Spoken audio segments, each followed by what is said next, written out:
Buenos días, hoy les vamos a hablar sobre lo visto de etapa 2. Nuestros nombres son Regina Alejandra Castro Serna, Tania Samantha Alejo Flores y estamos en el grupo 453. El primer tema de la etapa 2 es la vida celular. Empezamos con el primer subtema, que son los primeros microscopios.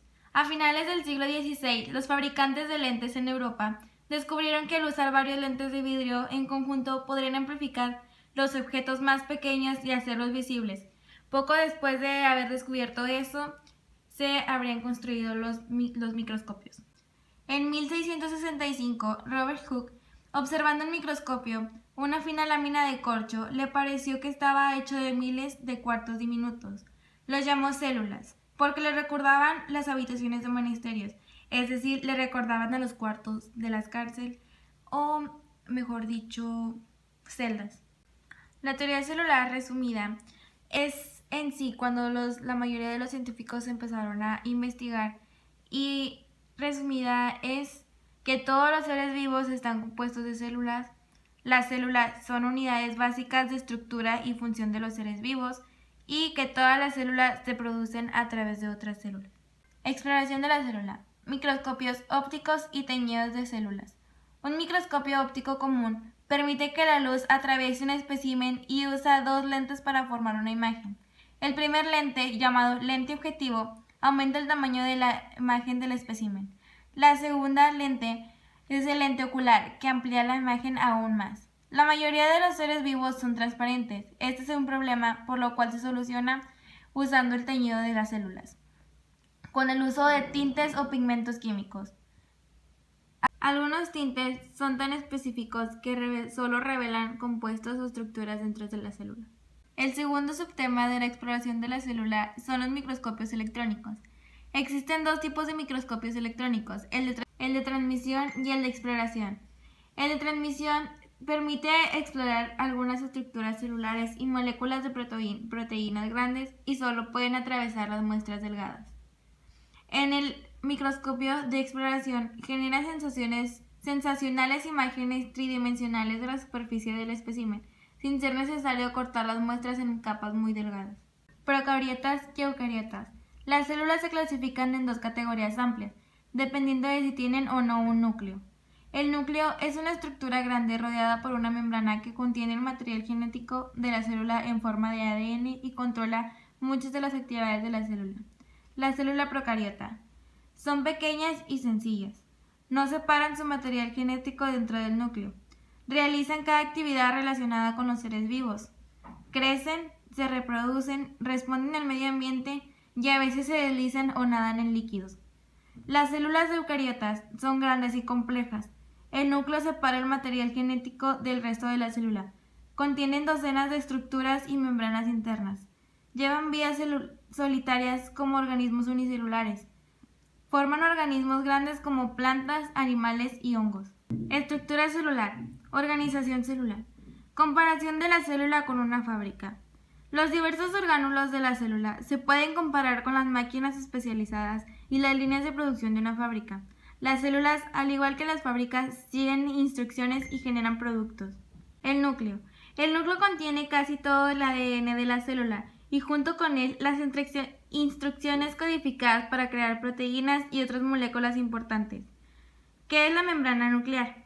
Está dotada por miles de poros nucleares, los cuales permiten que la sustancia pase hacia adentro o afuera del núcleo. ¿Qué es la cromatina? Es la forma en la que se representa el ADN y es la sustancia de base de los cromosomas eucarióticos. El nucleolo. El nucleolo es donde se inicia el ensamble de los ribosomas. Y los poros nucleares son grandes complejos de proteínas que atraviesan la envoltura nuclear. Orgánulos que almacenan, limpian y sostienen la célula. Unas de ellas son las vacuolas y vesículas. Muchas de estas células contienen estructuras grandes en forma de bolsas redondas por membranas llamadas vacuolas. Las vacuolas almacenan sustancias como aguas, sales, proteínas e hidratos de carbono. Se encuentran en la mayoría de las células vegetales y en algunos organismos unicelulares y en ciertos animales. Las vesículas almacenan y trasladan sustancias entre los orgánulos, hacia y desde la superficie de la célula. Se encuentran en casi todas las células eucariotas. Los lisósomas. son pequeños orgánulos celulares rellenos de enzimas que descomponen lípidos, hidratos de carbono y proteínas en moléculas pequeñas que pueden ser utilizadas por el resto de la célula. También descomponen orgánulos que dejaron de ser útiles. Desempeñan la función de sacar la basura para así evitar que se almacene y sature la célula. El citoesqueleto es la forma de la organización interna de las células eucariotas que están determinadas por una red de filamentos proteínicos. Ayuda a la célula a mantener su forma y también participa en el movimiento. Además, apoya y da forma a la célula. Los microfilamentos son estructuras filiformes compuestas por una proteína llamada actina. Forman redes extensas en algunas células y producen un armazón duro pero flexible que sostiene la célula y ayudan al movimiento de ella. Microtúbulos son estructuras huecas compuestas de proteínas conocidas como tubulinas. Son importantes en la división celular, donde se forman una estructura conocida como huso mitótico que ayuda a separar los cromosomas. Orgánulos que crean proteínas. Uno de ellos son los ribosomas. Son pequeñas partículas de ARN y proteínas que se hallan en el citoplasma de la célula. Producen proteínas según las instrucciones codificadas del ADN. Las células especialmente activas de la síntesis de proteínas a menudo contienen una gran cantidad de ribosomas. Retículo endoplasmático. Es donde se ensamblan los componentes lipídicos de la membrana celular, junto con las proteínas y otros materiales exportados del interior de la célula. Se divide en dos, el RE rugoso, que es abundante en células que producen grandes cantidades de proteína para exportación, y el RE liso, que contiene una colección de enzimas que desempeñan tareas especializadas como la síntesis de los lípidos de la membrana y la desintoxicación de drogas. El aparato de Golgi es el que modifica, clasifica y agrupa las proteínas y otras sustancias provenientes del retículo endoplasmático para almacenarlos en la célula o enviarlas fuera de ella. Orgánulos que captan y emiten mensajes. Uno de ellos es el cloroplasto, que captura energía de la luz solar y la convierten en alimento que contiene energía química en un proceso llamado fotosíntesis y están rodeados por membranas.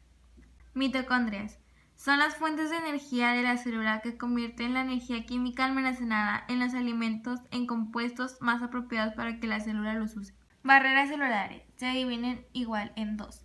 Paredes celulares. Es una capa resistente de soporte que rodea la membrana. Su función principal es sostener, dar forma y proteger a la célula. La mayoría de las paredes celulares son lo suficientemente porosas para permitir que el agua, el oxígeno y el dióxido de carbono y entre otras sustancias pasen a través de ellas con facilidad. Membranas celulares. Están hechas de una hoja de dos capas llamada bicapa lipídica. Esta proporciona a las membranas celulares una estructura flexible que forma una barrera fuerte entre la célula y en su entorno. La membrana regula lo que entra y sale, también protege y mantiene la célula. Bueno, ahora yo les hablaré sobre el transporte celular. El transporte celular es el intercambio de sustancias a través de la membrana plasmática, que es una membrana semipermeable. El transporte es muy importante para la célula porque le permite expulsar de su interior los desechos del metabolismo, también el movimiento de sustancias que sintetizan como hormonas. El transporte pasivo.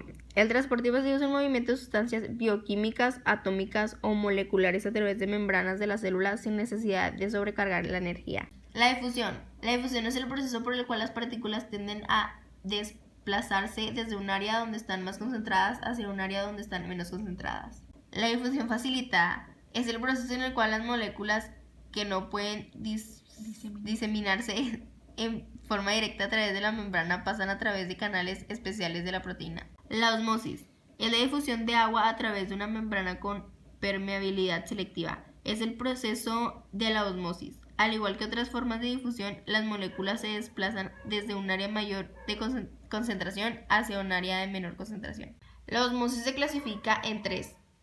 La hipertónica, que es la solución que tiene más concentración de soluto que la célula. La isotónica, que es la concentración de solutos que es la misma en el interior y el exterior de la célula. Y la hipotónica, que la solución tiene menos concentración de soluto que la célula. La presión osmótica está impulsada por las diferencias en la concentración de solutos. El movimiento sustancial de agua hacia el exterior o interior de una célula produce una fuerza. El transporte activo. El término hace referencia al movimiento de moléculas a través de una membrana celular desde una región de baja concentración a una región de alta concentración o en dirección opuesta de algún gradiente o algún otro factor obstructivo. Transporte molecular. Las células usan una cantidad considerable de energía en sus actividades diarias para sostener este tipo de transporte activo. El transporte a granel. El transporte a granel adopta diversas formas, según el tamaño de la fórmula de material que se mueve hacia el interior o el exterior de la célula. Estaba formado por endocitosis y exocitosis. El endocitosis es el proceso de llevar material al interior de la célula por medio de investigación o bolsillos de la membrana celular, y la exocitosis es el proceso por el cual muchas células liberan una gran cantidad de materia. Ahora les hablaremos sobre la homeostasis y las células. ¿Qué es la homeostasis? Es una propiedad de los organismos que consiste en su capacidad de mantener una condición interna estable, compensando los cambios en su entorno mediante el intercambio regulado del material y energía con el exterior. En pocas palabras, la homeostasis significa equilibrio. La célula como organismo. Las células son la unidad básica de los organismos, pero en ocasiones una sola célula construye el organismo. Al igual que otros seres vivos, los organismos unicelulares deben mantener la homeostasis, sus condiciones físicas y químicas internas relativamente constantes. Para mantener la homeostasis, los organismos unicelulares crecen, responden al ambiente, transforman la energía y se producen. Los organismos unicelulares incluyen tanto los procariotas como los eucariotas. Las eucariotas es el dominio que incluyen los organismos formados por células con núcleo verdadero. Las procariotas son células que presentan un ADN libre en el citoplasma, ya que no hay núcleo celular.